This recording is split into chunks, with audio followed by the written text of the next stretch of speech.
창세기 35장 1절부터 7절까지 봉독하겠습니다. 하나님이 야곱에게 이르시되 일어나 베델로 올라가서 거기 거하며 내가 네 형 에서의 낯을 피하여 도망하던 때에 네게 나타났던 하나님께 거기서 단을 쌓아라 하신지라. 야곱이 이에 자기 집사람과 자기와 함께한 모든 자에게 이르되 너희 중에 이방 신상을 버리고 자신을 정결케 하고 의복을 바꾸라. 우리가 일어나 베델로 올라가자. 나의 환난 날에 내게 응답하시며 나의 가는 길에서 나와 함께 하신 하나님께 내가 거기서 단을 쌓으려 하노라 하매 그들이 자기 손에 있는 모든 이방 신상과 자기 귀에 있는 고리를 야곱에게 주는지라. 야곱이 그것들을 세겜 근처 상수리 나무 아래 묻고 그들이 발행하였으나 하나님이 그 사면 고을들로 크게 두려워하게 하신 거로 야곱의 아들들을 추격하는 자가 없었더라. 야곱과 그와 함께한 모든 사람이 가나안 땅 루스 곧 베델에 이르고 그가 거기서 단을 쌓고 그곳을 엘 베델이라 불렀으니 이는 그 형의 낯을 피할 때에 하나님이 그에게 거기서 나타나셨음이더라. 오늘 이 창세기 35장에서는 이제 야곱이 드디어 베델에 올라가 하나님을 배움는 귀한 그의 신앙 인생의 아주 중요한 계기와 항복의 모습을 보이고 있습니다. 야곱이 처음 복중에서 이제 형과 싸우고 서로 장자가 되려 하고 하는 때부터 하나님께서 야곱을 택했다 이렇게 약속하셨고, 야곱이 형을 속이고 바단 아람으로 피난을 갈 때 베델에서 만나서 네가 어디로 가든지 내가 너와 함께 있어 네게 약속한 것을 다 이루기까지 너를 떠나지 아니하리라 약속하셨으며, 외삼촌 집에서 이제 거부가 되고 그 사이가 좋지 않게 돼서 돌아올 수밖에 없을 때, 그러나 돌아갈 고향에는 형이 아직도 복수심을 버리지 않고 있는 그때에 하나님이 귀향하라 하는 말씀을 주시고, 약복 나루터에서 그 오도 가도 못할 난관에서 하나님이 그와 만나시고 복 주신 이런 모든 그의 삶이 이 베델에 와서야 이제 그런 긴 세월에 걸친 야곱의 생애와 하나님의 간섭의 그 진정한 의미가 무엇인지 드러나는 것입니다.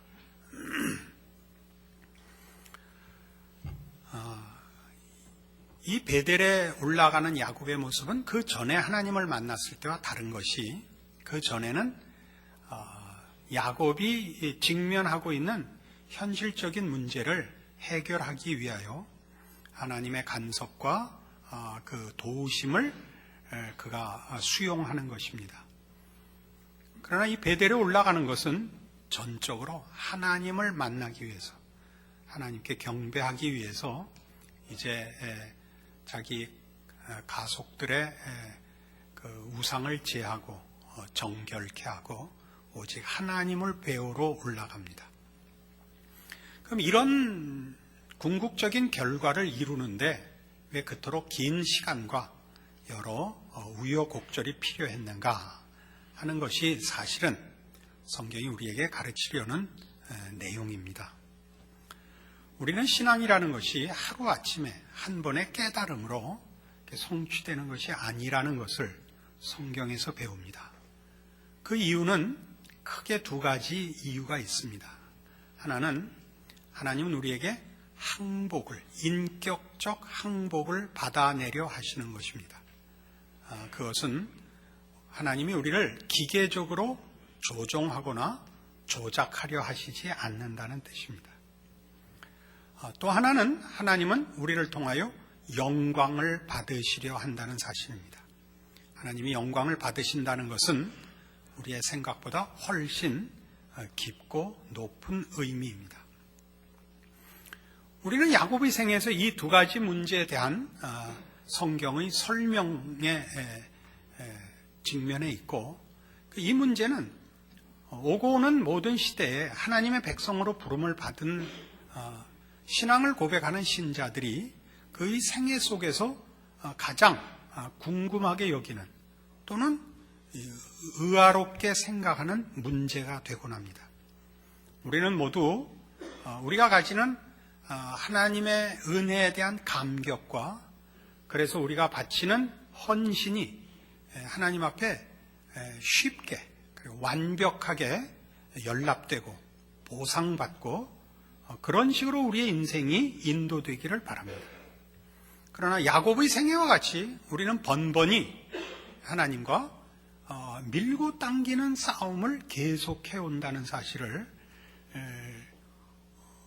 우리 모두 대부분의 성도들이 신앙의 현실 속에서 경험합니다. 왜 그렇게 하시는가? 그것을 이 야곱의 생애가 답을 합니다.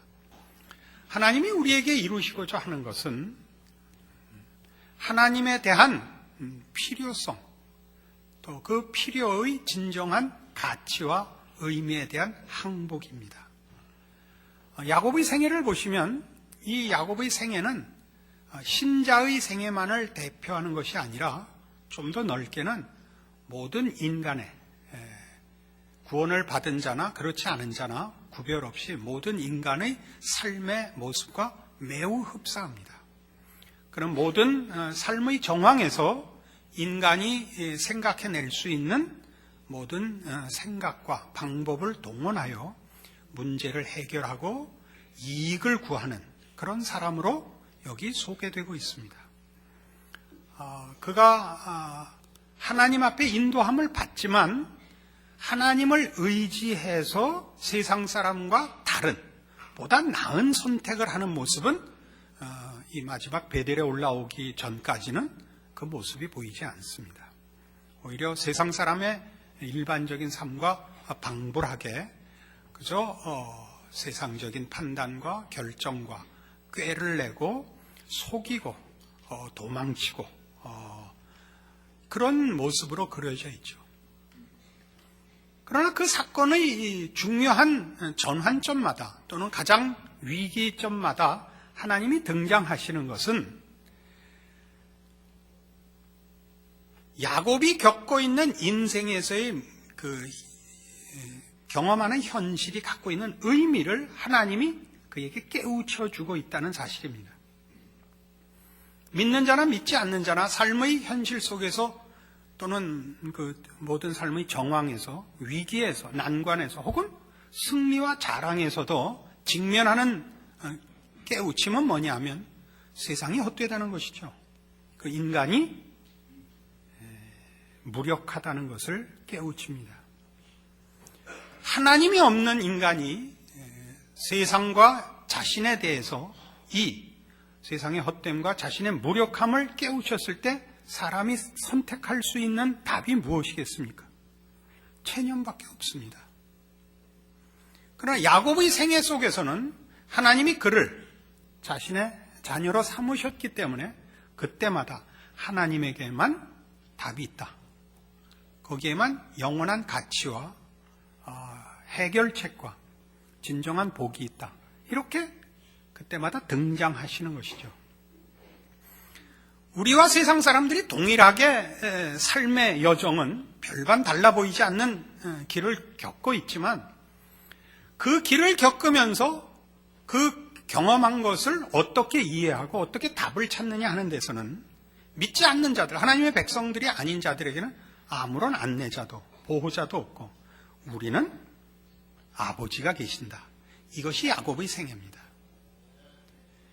이 항복을 받아내서 이제 여기 와서 세겜에 이르렀을 때를 기억하시죠?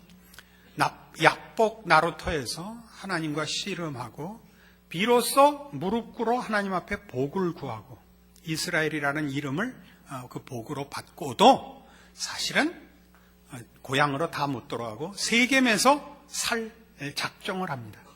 그러나 딸 디나 사건으로 인하여 세겜성 사람들과 싸움이 있고 저들을 다 살육하여 거기서 살 수 없게 됩니다. 왜냐하면 오늘 본문 5절에 보시면 그들이 발행하였으나 하나님이 그 사면 고울들로 크게 두려워하게 하신 거로 야곱의 아들들을 추격하는 자가 없었더라 라는 이 기록은 주변의 다른 거민들이 야, 저 친구들은 안 되겠다. 저 친구들은 지들 마음에 들지 않으면 다 죽이더라. 약속을 지키지 않더라. 저 어디서 우리 세속적인 표현입니다. 용서하십시오. 굴러먹다 온 개뼈다구가 이렇게 된 겁니다. 그러니까 그는 여기서도 살 수 없게 되는 위기에 처합니다. 문제를 여태껏은 해결하는 쪽으로 하나님을 보조수단으로밖에는 쓰지 않았으나 야곱이 여기서는 오직 하나님을 뵈러 올라갑니다. 하나님께서 문제를 해결하시죠.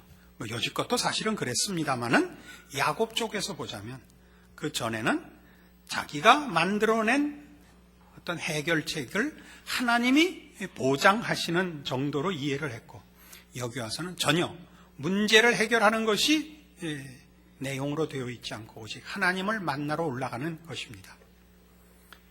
이 일로 하나님은, 그러니까 이 긴 세월을 통하여 하나님은 야곱을 당신의 백성으로 구원하시며 복주시며 성경에서 얘기하는 하나님의 자녀 삼으시는 그 내용을 이루시는 모습을 우리에게 보입니다. 이것이 우리에게는 야곱의 생애와 같이 우리 모든 성도들의 신앙 현실 속에서 답답하게 느껴집니다.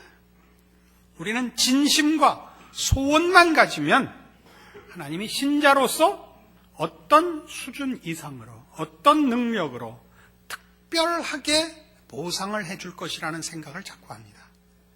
그러나 그게 아니고 여러분의 아직 남아있는 인간적인 실력을 또는 그 근거를 여러분들이 모두 항복하여 하나님 앞에 빼어놓을 때까지 하나님 더 많은 시간을 기꺼이 여러분 생애에 기다리시고 더 경험케 하실 것입니다. 여러분이 누가 더 많이 하나님 앞에 먼저 돌아와 무릎을 꿇느냐, 진정으로 항복하느냐 하는 것이 하나님의 목적하시고 기대하시는 내용이지 여러분이 얼마나 빨리 돌아와 쓸모가 있어지느냐 하는 것은 사실은 성경에서 추적하는 내용이 아닙니다. 우리는 어느 시대나 그랬던 것처럼 하나님께서 각 개인을 간섭하실 뿐만 아니라 그 시대와 그 사회를 하나님이 주장하고 계시다는 것을 나타내시며 실제로 역사와 우주를 통치하시기 때문에 하나님의 개입에 그 수정드는 일꾼들을 세우십니다. 우리는 이런 사람들을 위인이라 영웅이라 합니다. 그러나 신앙의 내용은 하나님이 그 사람을 어떻게 썼느냐에 있지 않고 모든 보편적이고 가장 우선하는 신앙의 목표는 하나님이 부르시는 하나님의 백성들이 신앙적인 인격의 완성입니다. 그러니까 누가 어떻게 큰 일을 했다는 건 훨씬 2차적인 겁니다. 그건 사명에 관한 것입니다. 우리는 마태복음 7장 22절 이하에 나오는 그날에 많은 사람들이 나더러 이르되 주여 주여 우리가 주의 이름으로 선지자 노릇하며 주의 이름으로 귀신을 쫓아내며 주의 이름으로 많은 권능을 행치 아니하였나이까 하리니 내가 저희들에게 밝히 말하되 내가 너희를 도무지 알지 못하노니 불법을 행하는 자들아 내게서 떠나가라 라는 무서운 경고의 말씀을 성경에서 접합니다. 주께서 친히 가르치신 것입니다. 일과 유용성이 신앙의 핵심이 아니라는 얘기죠. 그건 사명입니다. 그러니까 바울의 고백식으로 하면 내가 나를 쳐 복종케 하면 내가 복음을 전한 후에 내가 버림을 받을까 두려워함이랍니다. 일은 일이고 개인적인 신앙의 내용의 충실과 완성은 그건 각 개인이 하나님 앞에서 가지는 가장 중요한 내용이기 때문에 그렇습니다. 쓸모있고 일을 한 것으로 신앙을 대신하는 것은 없습니다. 그렇게 따지자면 성경에는 말하자면 하나님 편에 서지 않고도 큰일 한 사람 많습니다. 대표적인 사람, 바로가 있어서 하나님은 말하자면 10가지 재앙을 베풀 수 있었습니다. 바로가 처음에 항복해버렸으면 영화가 너무 쉽게 끝날 뻔했죠. 10개 같은 것도 1개 정도로 끝났을지 모르죠. 그러나 우리는 자꾸 이런 식으로 생각을 하기 때문에 빨리 항복하고 더 많은 시간을 주를 위해서 살자, 쓸모있자라는 식의 사고방식 때문에 스스로의 신앙을 답답해하고 하나님이 왜 기도에 이렇게 빨리 응답해 주시지 않느냐 섭섭해하고 불만을 터뜨리고 그리고 스스로 좌절합니다. 내가 뭘 잘못했길래 하나님은 내 기도에 응답 안 하시고 내 삶을 받아주시지 않는가? 아닙니다. 그건 자꾸만 초등학교 나온 다음에 부모님께 와서 아이가 이제 이만큼 가르쳐 주셨으니 고맙습니다. 이제부터는 제 손으로 벌어 부모님께 효도하겠습니다. 이러는 거랑 똑같습니다. 초등학교 나와서 뭐 하겠다고요? 저기 목 좋은 자리 하나 알았는데 가서 구두를 닦겠습니다. 부모가 아주 손가락을 잘라버릴 거예요.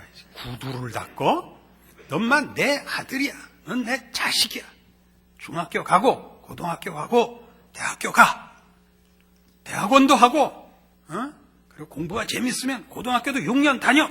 이게 부모의 마음이지 자식이 쓸모있느냐 하는 것은 그의 내적 충실도를 평가하기 위해서 쓰는 기준이지 써먹으려고 애낳는 그런 부모가 어디 있습니까?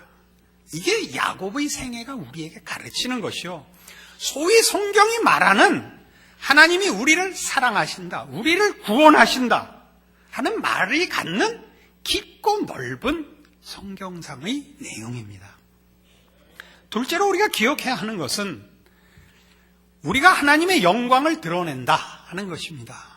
야곱이 하나님의 영광을 드러낸다 하는 것은 야곱이 한 열심에 대하여 하나님이 보상한 것이 야곱의 생애가 아니고 야곱이 꾀를 쓰고 야곱이 무슨 짓을 하고 한 거는 하나님이 하려고 하는 일에는 적극적인 의미에서는 아무런 가치도 필요도 없는 것들입니다. 그것은 그가 자신의 한계를 확인하기 위해서 필요한 일들일 뿐입니다. 그의 애쓰고 그의 경험한 모든 인생의 그 일들이 세상의 헛된 것과 자신이 무력하다는 것을 확인하는 것이요. 그 안에 가진 어떤 긍정적인 요소가 있어 그 위에 보상을 받거나 그 위에 신적인 무엇을 쌓는 것이 아닙니다. 하나님의 영광이라는 것은 사람이 자기의 실력과 세상으로 만드는 가장 값진 것과 하나님께서 주시고 하나님께서 채우시는 것과의 비교를 말하는 것입니다. 그러니까 우리가 하나님께 영광을 돌린다는 것은 우리가 우리의 열심과 진심으로 하나님을 위하여 우리가 열심을 낸 것이 하나님께 무슨 도움이 되고 제3자가 볼 때 우리가 가진 신앙의 열심이 하나님 앞에 이렇게 제3자가 볼 때 신자가 갖는 열심이 하나님을 향하여 우리의 진심과 열심의 큰 것으로 어떤 값이 전달되는 식으로 영광이라고 생각해서 하나님께 영광을 돌린다, 하나님의 영광이 드러난다 그러면 저 밑바닥에 그러니까 자신을 위하여 살지 말고 희생해서 너 좋은 거 좀 감추고 하나님 좋은 걸 해라 하는 식의 나 좋게 살까 하나님 좋게 살까의 취사 선택의 문제같이 그리고 하나님을 위해서 과감히 자신을 희생하는 것 이것이 하나님의 영광인 것 같습니다. 그렇지 않습니다. 앞에도 얘기한 것 같이 우리는 하나님 앞에 쓸모있는 존재가 아닙니다. 하나님의 영광을 드러낸다는 것은 우리가 우리의 힘과 세상의 것으로 치장하고 쌓은 것과 하나님이 하나님의 것으로 치장하고 우리에게 채우신 것과의 차이, 그 구별을 말하는 것입니다. 하나님이 우리에게 주시고 하나님이 우리 안에 채우신 것이 어떻게 사람이 스스로 자신을 치장하고 세상의 것으로 채운 것과 비교할 수 없이 값지고 놀라운가로 하나님이 영광을 받으신다는 것입니다. 그것이 우리 성도들이 고백하는 신앙 고백인 것입니다. 이것이 야곱의 생애가 우리에게 가르치려 하는 것이요, 증명하려는 것입니다. 이런 식의 이해는 성경에 그 짝이 나옵니다. 마태복음 11장에 가봅시다. 신약 성경 첫 책인 마태복음 11장 20절입니다.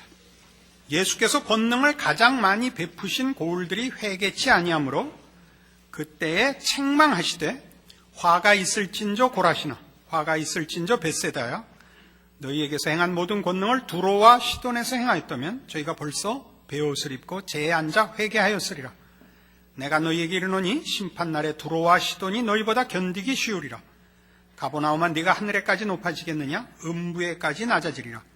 네게서 행한 모든 권능을 소돔에서 행하였다면 그 성이 오늘날까지 있었으리라. 내가 너희에게 이르노니 심판날에 소돔 땅이 너보다 견디기 쉬우리라 하시니라.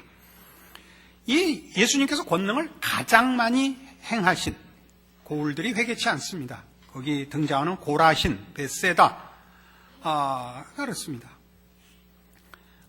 그 가버나움, 이들에게서 행한 것을 옛날에 불신앙으로 그 심판을 당한 두로와 시돈 혹은 소돔과 고모라에서 행했다면 저들은 회개했을 텐데 너희들은 이렇게 많은 권능을 보고도 회개치 아니하였다라고 꾸짖는 장면입니다. 그러나 이것은 그렇게 간단한 꾸중이 아닙니다. 여기서 말씀하시고 싶은 것은 너희가 충분히 증거를 보았으나 회개하지 않았다라는 뜻이 아닙니다. 기적이 사람을 바꾸지 못한다라는 인류 전체, 죄 지은 인류 전체를 꾸짖는 것입니다. 우리 안에 분별과 또는 분별을 한다 할지라도 우리가 올바른 선택을 했다 할지라도 그걸 지킬 능력이 없는 무지와 무력을 지적하는 것입니다. 왜냐하면 그 뒤엔 말씀이 이렇게 나오기 때문입니다. 그때 예수께서 대답하여 가라사대 천지의 주제이신 아버지요 이것을 지혜롭고 슬기 있는 자들에게는 숨기시고 어린아이들에게는 나타내심을 감사하나이다. 옳소이다. 이렇게 된 것이 아버지의 뜻이니이다. 내 아버지께서 모든 것을 내게 주셨으니 아버지 외에는 아들을 아는 자가 없고 아들과 또 아들의 소원대로 계시를 받는 자 외에는 아버지를 아는 자가 없느니라. 이 뒤에 두 부류가 나오죠. 지혜로운 자와 무지한 자. 그러니까 유능한 자와 무력한 자 이렇게 나뉩니다. 지혜로운 자와 어린아이. 지혜로운 자에게 아버지가 이것을 감추시고 어린아이에게 나타내셨답니다. 이 말이 뭘 의미하냐면 하나님이 잘난 척하는 꼴은 못 보신다 이런 뜻이 아니고 이것은 유능해서 만들어낸 인간의 지식과 능력에서부터 출발한 것이 아니라는 거죠. 뭐가? 하나님을 아는 것, 구원을 얻는 것이.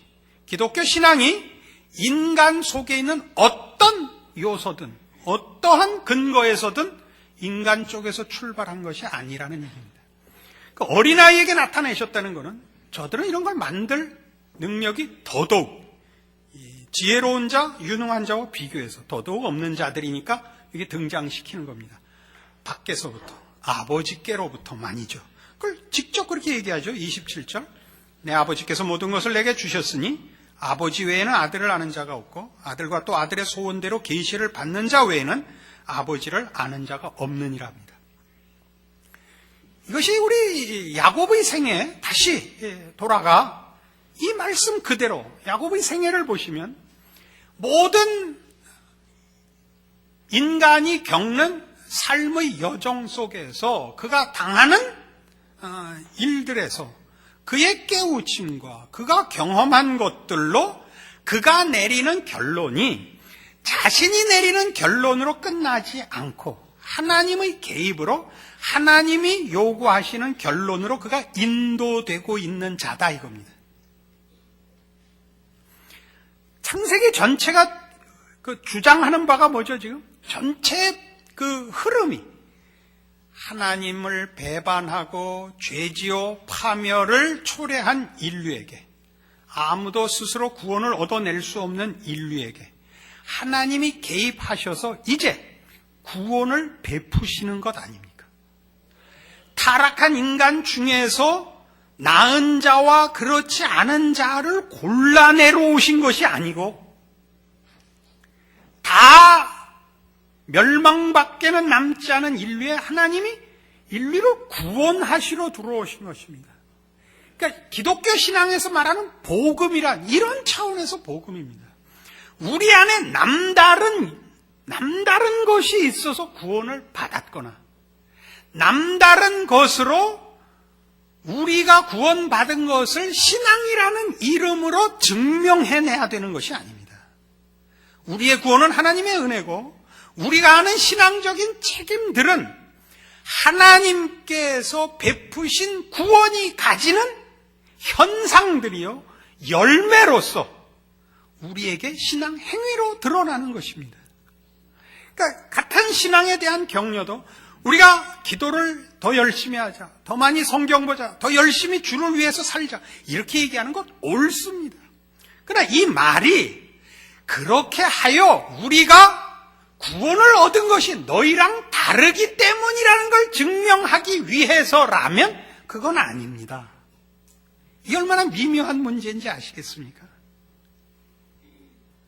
우리가 구원을 얻은 것은 지금 구원받지 못한 사람보다 나아서가 아닙니다. 그건 야곱에게서 우리가 넉넉히 보는 겁니다. 그는 에서보다 낫지 않습니다. 오늘날 여기 에서와 야곱이 대학생으로 났다면 야곱은 왕따입니다. 저 새끼는 의리도 없고 저거는 이기적이고 저 새끼는 눈알만 돌리고 이 모든 거에 해당하는 자고, 에서는 남자답고 의리 있고 돈 잘 쓰고, 이거 에서입니다.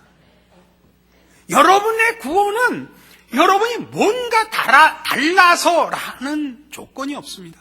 이걸 왜 이렇게 강조해야 되냐 하면 대부분의 성도들은 이게 인간이 가지는 본성적인 종교성이거든요. 종교란 윤리와 도덕 이상의 어떤 소질이 있어서 가지는 거라고 생각한다고요. 내가 너보다 더 나은 사람이라는 증거로 우리가 스스로 속고 있는 것이 종교거든요.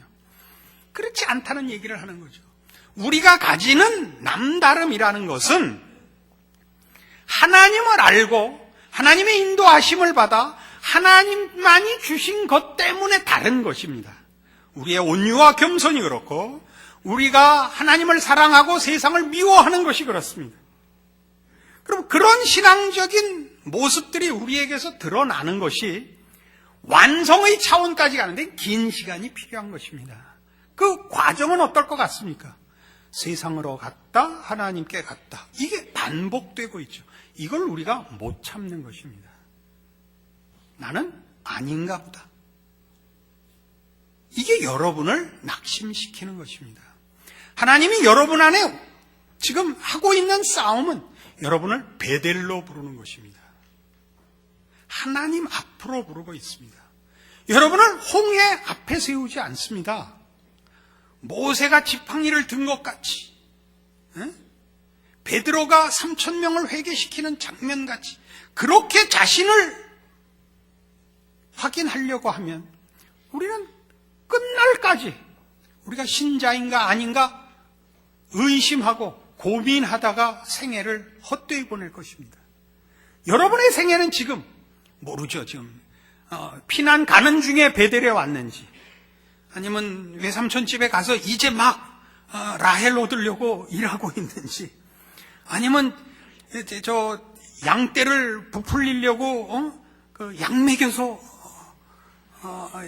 목동질 하고 있는지 모르죠.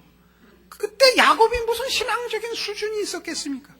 눈앞에 있는 현실을 이용해서 자기 삶을 살기에 바쁩니다. 그러나 그 삶이 무엇을 의미했는지, 그 결과가 어떻게 나타날지를 하나님이 개입하면 개입하지 않은 자와 전혀 다른 것이 됩니다.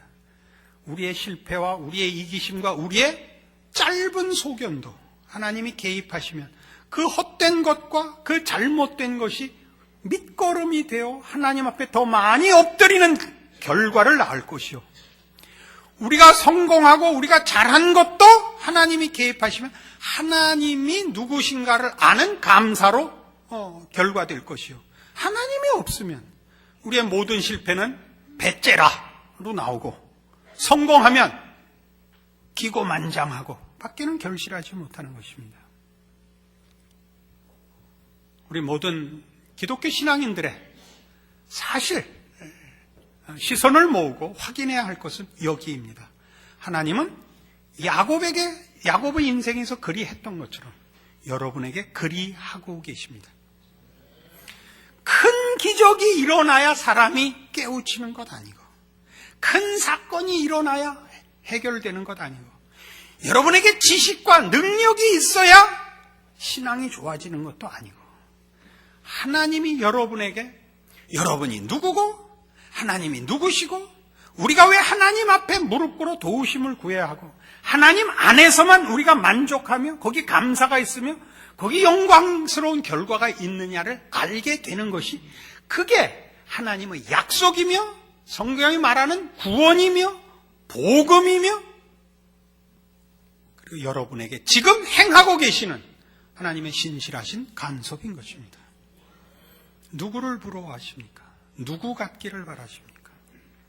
어느 위인, 어느 영웅, 비교할 것 없이 그 모두에게 간섭하사 받아내신 항복, 감격해 하신 하나님의 충만하심이 모든 성도들에게 약속되어 있고, 한 사람의 실패도 없이 하나님이 이것을 이루실 것입니다.